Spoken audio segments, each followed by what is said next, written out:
옛날 어느 곳에 거목이 한 그루 서 있었습니다. 이 나무에는 매들이 날아와서 둥지를 들고 새끼를 낳았습니다. 나무 밑에는 산돼지들이 살았습니다. 산돼지들은 매들이 떨어뜨리는 나무니까 찌꺼기들을 먹었고, 매들은 돼지들의 찌꺼기를 먹었습니다. 이들은 서로 공생하며 평화롭게 살았습니다.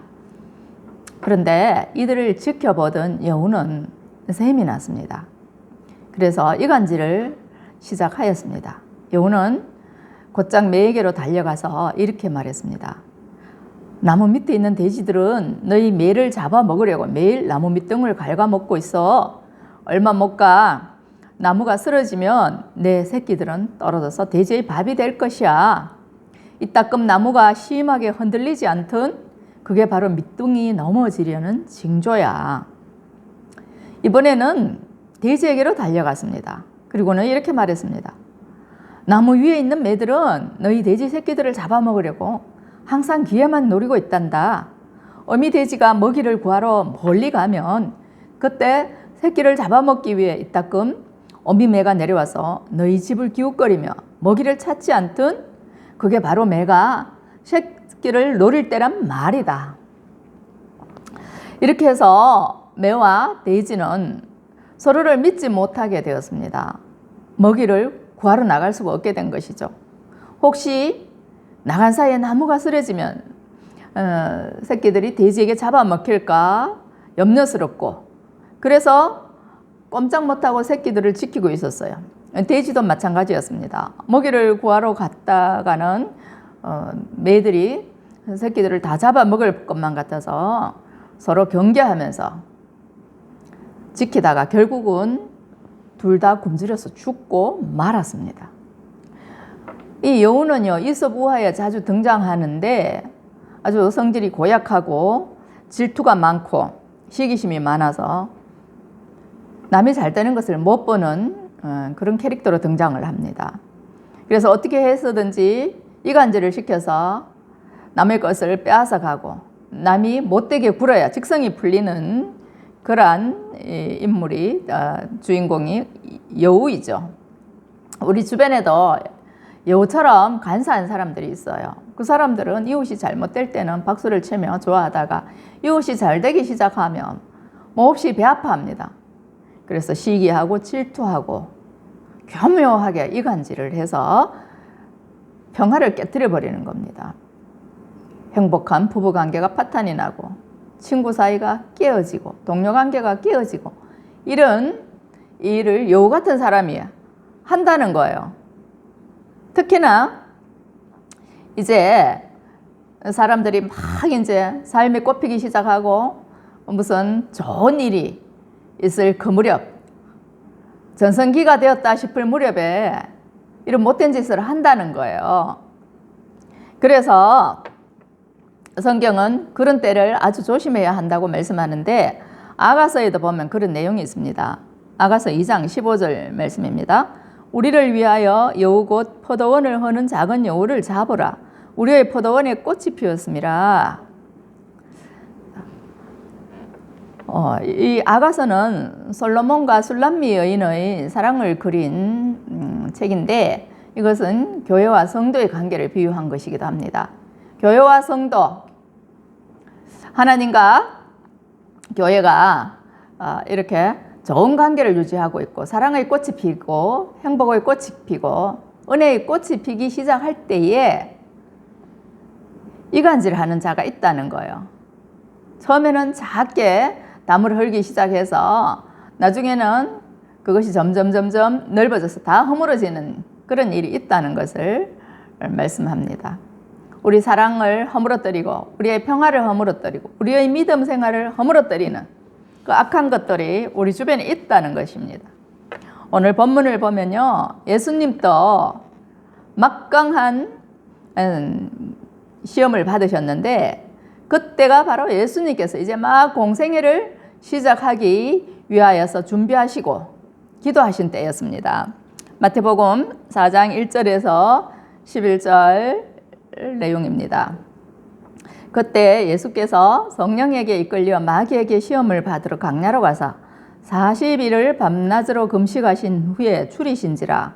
시험하는 자가 예수께 나와서 이르되 네가 만일 하나님의 아들이어든 명하여 이 돌들로 떡덩이가 되게 하라. 예수께서 대답하여 이르시되 기록되었으되 사람이 떡으로만 살 것이 아니요 하나님의 입으로부터 나오는 모든 말씀으로 살 것이니라 하였느니라 하시니, 이에 마귀가 예수를 거룩한 성으로 데려다가 성전 꼭대기에 세우고 이르되 내가 만일 하나님의 아들이어든 뛰어내리라.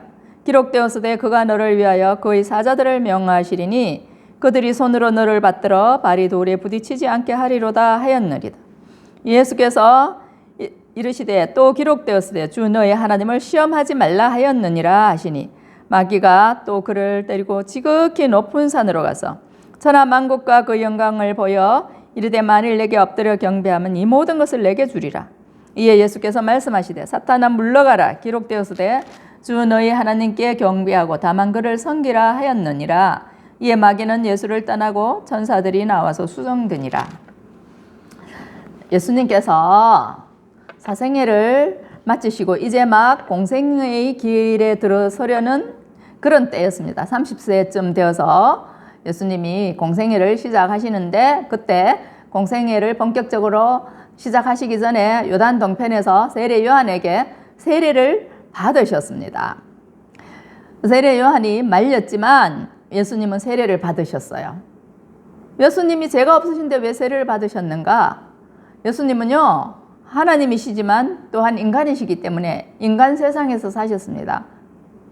그래서 인간의 제도에 순종하셨고, 다른 사람들처럼 세례도 받으시고, 성전세도 내시고, 인두세도 내시고, 부모님도 섬기시고, 이렇게 사셨습니다.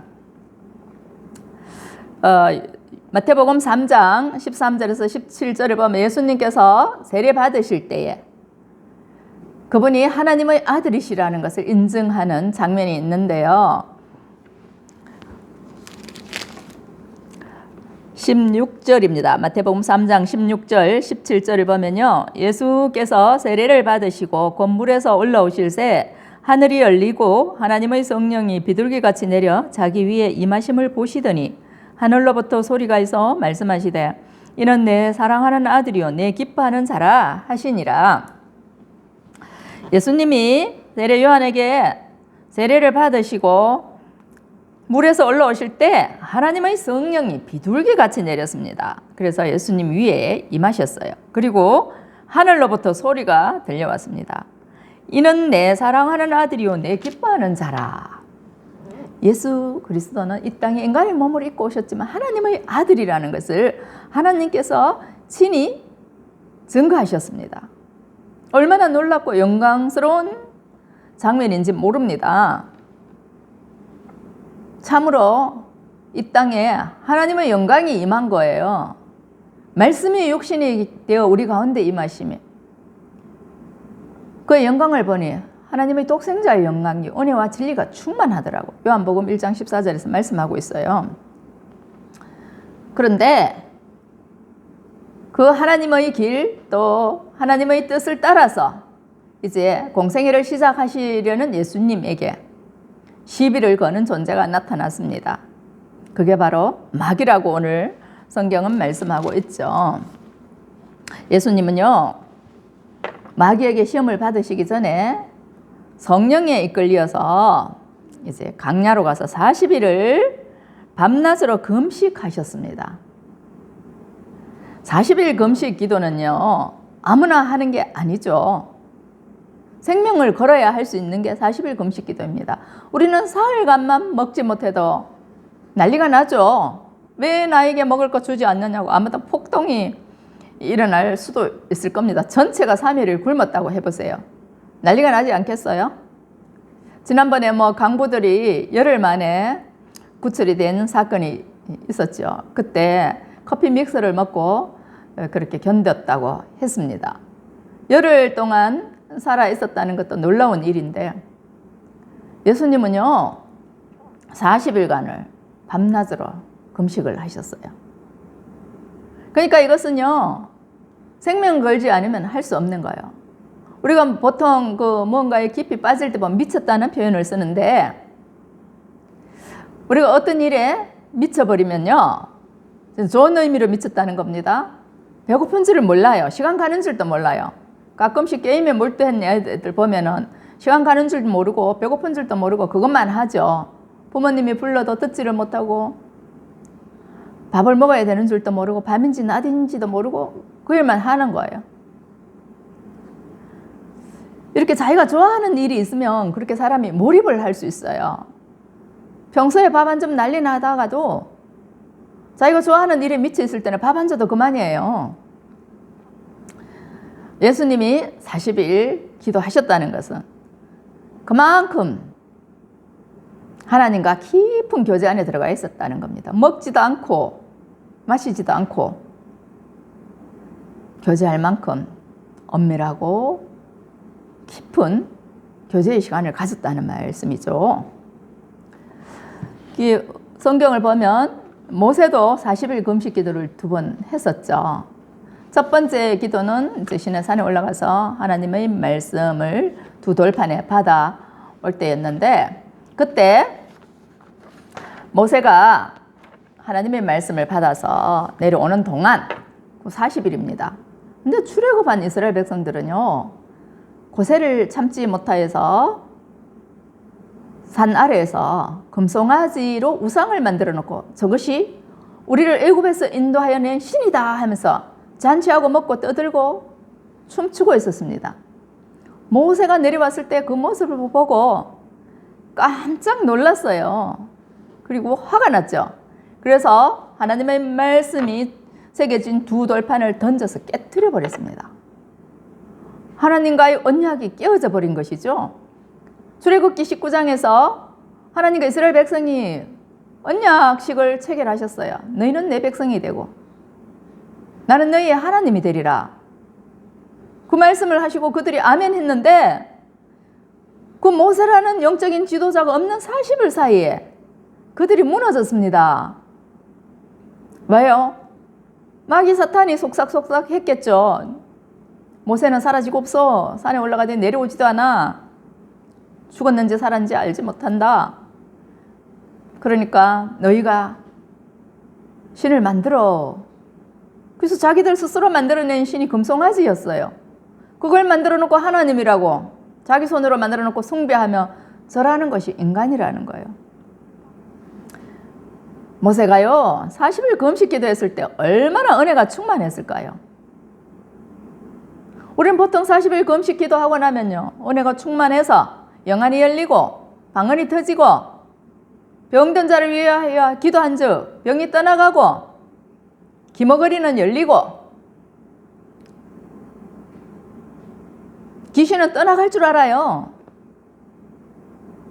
물론 그런 일도 있죠. 그런데 오늘 성경을 보면 40일 금식 기도하고 하나님의 은혜가 충만한 그때에 막강한 것이 와서 시험을 하더라는 거예요. 모세가 40일 금식 기도하고 왔을 때 이스라엘 백성들이 사탄을 숭배하고 우상을 숭배했던 것처럼 예수님께서 40일 금식 기도를 하신 후에 극도로 줄이신 상태에서 마귀라는 악한 것이 와서 예수님을 시험했다는 것입니다. 그 첫 번째 시험이 무엇이냐 하니까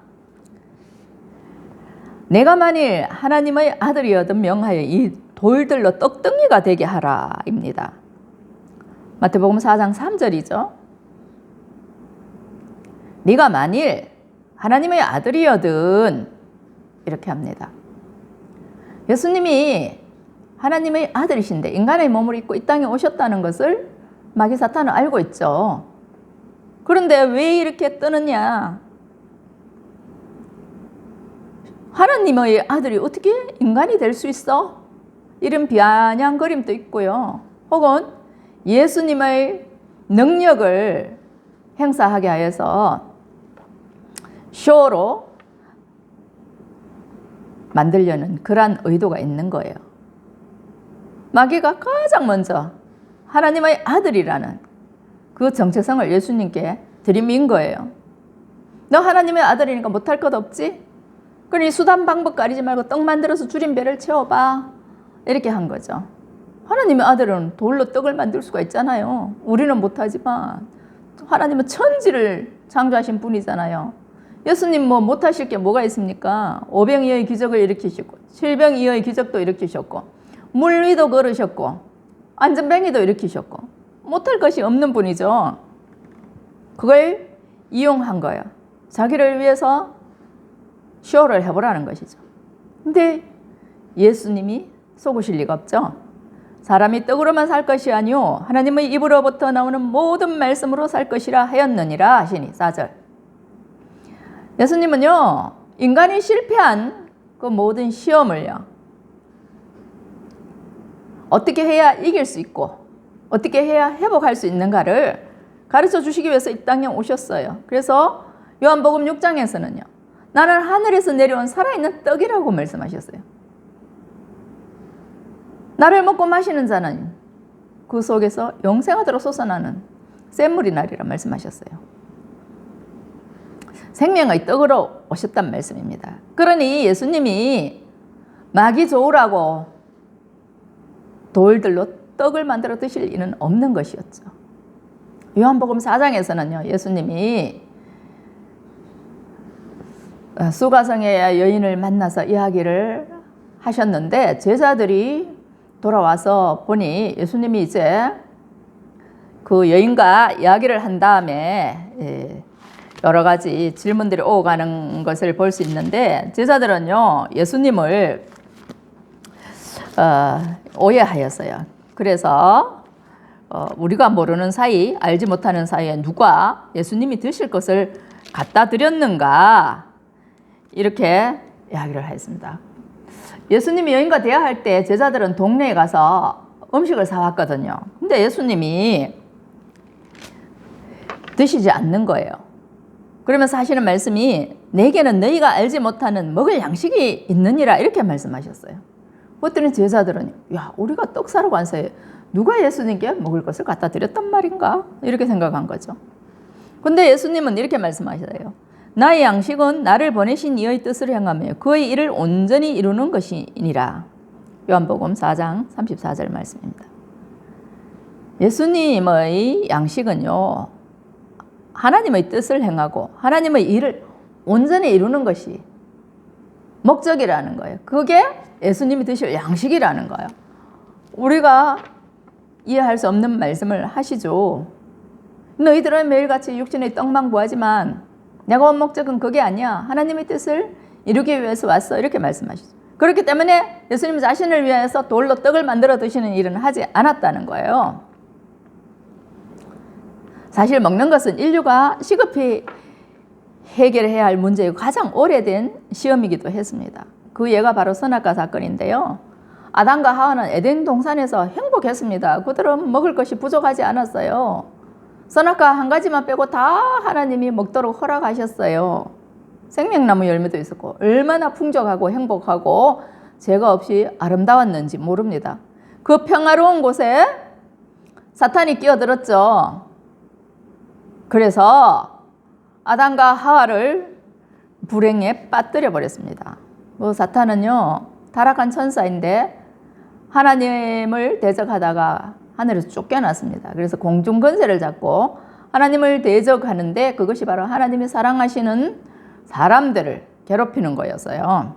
사탄이 볼 때 자기들은 쫓겨났는데 아담과 하와는 너무너무 하나님의 사랑을 받고 행복한 거예요. 창세기를 보면 아담과 하와가 얼마나 사랑했는지 알 수 있잖아요.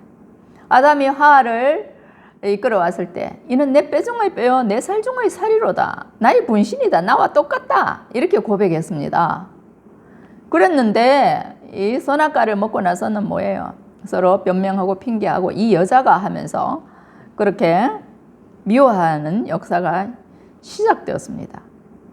그때 사탄이 어떻게 그들을 꼬드겼습니까? 저거 먹으면 눈이 밝아져서 하나님과 같이 된다. 이렇게 말했죠. 여기에는 두 가지가 관계되어 있죠. 첫째는 하나님의 말씀에 대한 회의이고 하나는 하나님과 같이 되고자 하는 욕망이라는 거예요. 하나님께서 그들을 창조하시고 에덴 동산에 두시고 모든 것을 맡기셨는데 대리왕으로 세워주셨는데 그것으로 모자라가 내가 진짜 왕이 되어야지. 내가 진짜 하나님처럼 되어야지. 이런 욕심이 일어났다는 거예요. 그러니까 하나님 말씀보다 그 사탄의 말이 더 솔깃했고 그걸 먹음으로 하나님과 같이 되고자 했다는 것이죠. 그러면 하나님께서 금하신 그 말씀은 뭐냐는 거죠. 그 말씀에 대한 불신 혹은 회의가 있었다는 것이죠. 설마 저거 먹으면 우리가 죽을까? 뭐 이런 회의도 있었고 사탄이 말을 하는 거 보니까 죽는 게 아니라 눈이 밝아진다는데 하면서 마음이 흔들려 버린 거죠. 이렇게 우리가 마음이 흔들리기 시작하면요 이미 절반은 넘어간 거는 마찬가지라는 겁니다. 삼국지에 나오는 사자성어 중에요 방촌이라는 것이 있습니다. 방촌은 짧은 좁은 지경 혹은 좁은 넓이를 말하는데 1인치를 말한다고 그래요. 그 사람 마음이요 그 1인치 넓이 안에 숨어 있다고 그럽니다. 그런데 그 마음을 흔들어 놓는 여우 같은 것이 우리 주변에 있다는 거예요. 그가 유비의 보좌관이었는데 그 서서라는 사람입니다. 서서라는 사람이 명석하고 병법에 뛰어나서 유비의 보좌관으로 발탁되어 있었는데 조조가 이 사람이 탐이 난 거예요.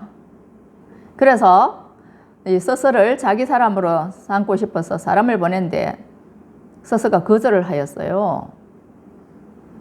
그러자 이번에는 그 서서가 효자라는 것을 이용하여서 서서의 어머니를 조조가 있는 곳으로 데려가 버렸습니다. 서서의 어머니는 그 서서 못지않게 장부였기 때문에 소가 넘어가지 않았어요. 그런데 그 조조 옆에 있던 다른 사람이 깨를 내어서 서서의 어머니의 필적을 흉내내서 서서에게 편지를 써서 보냈습니다. 서서가 그 편지를 보고 마음이 흔들렸다는 거예요. 그래서 방촌이란이라는 고사성어가 나오게 되었는데 내가 이미 어머니가 조조에게 볼모로 잡혀가 계시다는 사실을 알고 마음이 흔들려 버렸다. 그래서 온전히 일에 집중할 수가 없게 되었다. 이 사실을 유비에게 고백했습니다. 가룟 유다처럼 고백하지도 않고 스승을 팔아먹는 것보다는 낫겠죠. 바로 우리가 마음이 흔들린다는 것은 이미 절반은 상대에게 넘어간 거나 마찬가지인데요. 사탄이 요때를 정확하게 치고 들어옵니다. 그래서 아담과 하와는 넘어지고 선악과 때문에 에덴에서 쫓겨났죠. 그 후로 역사가 어떻습니까? 불행과 불화와 시기와 다툼과 전쟁이 있었습니다. 사탄이 노리는 것이 그게 바로 그건데요. 우리의 약점을 타고 들어오는 거예요. 그 예수님의 약점이 뭡니까? 지금 줄이다는 거였거든요. 그런데 예수님이 말씀으로 그 사단의 계기를 물리쳤습니다. 예수님은 우리의 평화, 우리의 사랑, 우리의 행복을 위해서 일하시는 분입니다. 마귀를 위해서 일하시는 분이 아닙니다. 하나님을 위해서 일하시는 분입니다. 이제 첫 번째 시험이 실패하자 마귀가 예수님께 두 번째 시험을 하죠. 성전 꼭대기에서 뛰어내리라는 거예요. 성전은 뭐 하는 곳입니까? 하나님께 예배하는 곳인데 그 꼭대기에서 뛰어내리라. 그러면 하나님께서 천사들을 보내어서 너 발을 다치지 않게 받들어 주시리라. 시편 말씀을 인용하는 거예요. 사탄이 마귀가 얼마나 교묘한지 교활한지 하나님 말씀까지 인용하면서 들먹거리기 때문에 우리를 유혹하기 때문에 넘어가기 쉬운 거예요. 저게 하나님 말씀을 알아? 하나님 말씀을 알고 있네? 자꾸 설계되어지는 거예요. 예수님이 말씀하셨습니다. 주 너희 하나님을 시험하지 말라 하였느니라. 마태복음 4장 7절이죠. 이때도 사탄은요 하나님의 아들이라는 것을 걸고 넘어져요. 네가 만일 하나님의 아들이거든 뛰어내리라 이렇게 말을 하는 거예요. 우리 주변에요 이런 유혹이 많이 있어요. 야, 너 교회 다니지? 하나님의 자녀라며 이것 좀 해봐. 먹을 거 떨어지면요 기도해서 먹을 거 달라고 해. 병들면 너 하나님의 아들이라며 하나님은 능치 못함이 없으시다며 병 고쳐달라고 해. 또 여기서 뛰어내려봐. 뭐 하나님이 받쳐주시겠지. 이런 시험과 유혹들이 온다는 거예요. 하나님은요, 우리가 마귀에게 놀아나는 걸 원치 않으시는 거예요. 자꾸만 허영심을 부추기고 교만을 부추기고 능력을 나타내라고 부추기는 그 감은 이슬에 넘어가서는 안 된다는 거예요. 민수기 20장을 보면요, 모세가 한번 실패하죠. 출애굽한 이스라엘이 신광야에 이르렀을 때 마실 물이 없었어요. 그래서 백성들이 모세와 아론을 원망했는데 그들이 기도하여서 하나님이 반석을 명하여 물을 내라고 하셨어요. 근데 모세가 화가 나서 지팡이로 2번 반석을 쳤어요. 그때 물이 많이 솟아났는데 하나님은 모세와 아론을 책망하셨습니다. 너희가 나를 믿지 아니하고 이스라엘 자손의 목전에서 내 거룩함을 나타내지 아니한 고로 너희는 이 회중을 내가 그들에게 준 땅으로 인도하여 드리지 못하리라 하시니라. 민수기 20장 12절 말씀입니다. 명하여 물을 내라 했는데 지팡이로 반석을 쳤기 때문에 내 거룩함을 나타내지 않아서 가나안 땅으로 못 들어간다 말씀하셨어요. 얼마나 좀 억울한 일인지 모릅니다. 지금까지 고생했는데 그것 때문에 가나안 땅에 못 들어간다고 생각해 보세요.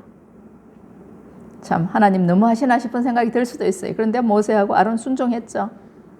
하나님의 능력이 우리에게 있다고 해서 함부로 남용하면 안 된다는 것을 말씀하는 거예요. 하나님의 기뻐하시는 뜻을 따라 서야 하나님께 영광이 된다는 거예요. 우리가 하나님의 아들이라는 거 이용해서 마귀의 밥이 되고 우리가 하나님의 자녀라는 거 이용해서 마귀에게 약점을 주고 또 그들의 쇼거리가 되어주는 것, 하나님이 기뻐하시는 일이 아니라는 겁니다. 세 번째 시험은 이제 천하만국의 영광을 보여주는 거예요. 마귀가 높은 곳으로 올라가서 예수님께 천하만국과 그 영광을 보여주면서 내게 엎드려 경배하면 이 모든 건 내게 주리라 이렇게 얘기했어요. 천하만국이 마귀의 것입니까? 하나님의 것이죠. 근데 자기 소유인 것처럼 내게 엎드려 경배하면 이 모든 것을 내게 주리라 이렇게 속삭였어요. 얼마나 마귀가 사람들의 마음을 미혹하는지 모릅니다. 우리에게도 그렇잖아요. 야, 네가 원하는 이건 내가 해줄게. 나를 섬겨. 이렇게 말을 합니다. 모압 왕 발락이 메소포타미아 술사 발람을 돈으로 매수해서 이스라엘을 저주하려고 했다가 실패한 사건이 성경에 민수기에 나타나 있습니다. 사람들은요, 자기 목적을 달성하기 위해서 사탄을 숭배하게 만들고 물질을 숭배하게 만들어요. 발람이 그 모압 왕이 제시한 그 복처에 탐이 나서 가려고 시도하다가 하나님께 혼쭐이 난 적이 있습니다. 예수님께도 이런 시도를 했는데 예수님께서 사탄아 물러가라 기록되었을 때 주 너희 하나님께 경배하고 다만 그를 섬기라 하였느니라 이렇게 말씀하셨죠. 신명기 말씀을 이용하여서 예수님이 마귀 사탄을 물리쳤습니다. 우리 주변에는요, 이렇게 우리가 성령 충만해져 있을 때 하나님과의 관계가 좋고 행복하고 평화롭고 평탄할 때 수시로 이런 유혹들이 밀려온다는 거예요. 마귀 사탄이 그 꼴을 못 보는 거거든요. 우리가 하나님의 사랑을 받고 평안해지고 행복해지고 잘 되는 거를 보지를 못합니다. 그래서 막 이제 유혹을 해서 우리 마음을 흔들어 놓고 결국은 넘어지게 하는 게 그들의 목적이라는 겁니다. 꽃도요,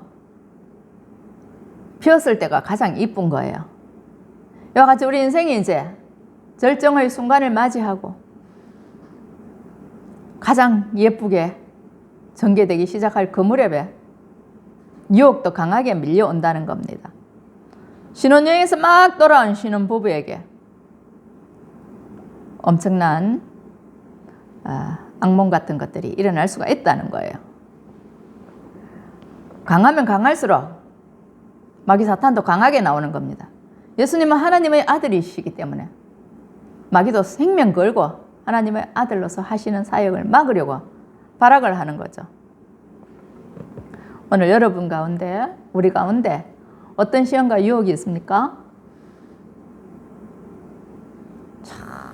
나에게 숭배하면, 나를 숭배하면, 절을 하면, 한 번만 무릎 꿇어주면 내가 이거 줄게, 한 번만 눈 감아주면 이거 줄게, 불의와 타협하려고 하고요.